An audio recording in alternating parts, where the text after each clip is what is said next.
Welcome to our channel. Today we how to download COI files for dropshipping with Fabric. Easy tutorial step by step clearly. Open your web browser and navigate to the Fabric website. Log into your Fabric account using your credentials.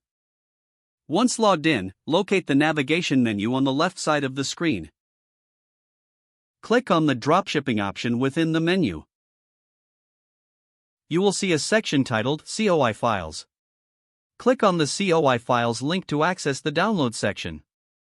Here, you will find a list of available COI files.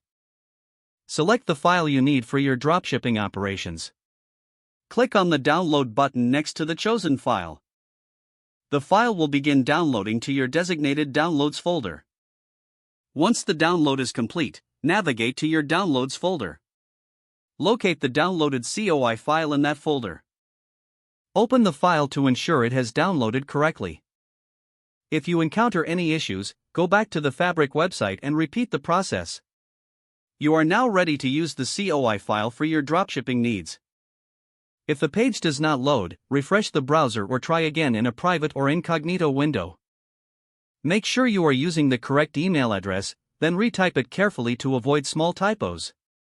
If your password is not accepted, use the reset option and create a new strong password you can remember. Check your spam folder for verification or security emails, then complete any requested confirmation steps.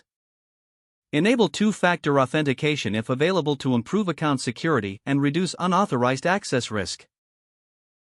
After signing in, review your profile details so your contact information and settings are accurate and current. If you see an error message, note it down and try again after restarting your device and internet connection. Log out when you finish, especially on shared devices, to keep your account and payment information secure. If the page does not load, refresh the browser or try again in a private or incognito window. Make sure you are using the correct email address, then retype it carefully to avoid small typos. If your password is not accepted, use the reset option and create a new strong password you can remember. Check your spam folder for verification or security emails, then complete any requested confirmation steps. Enable two-factor authentication if available to improve account security and reduce unauthorized access risk.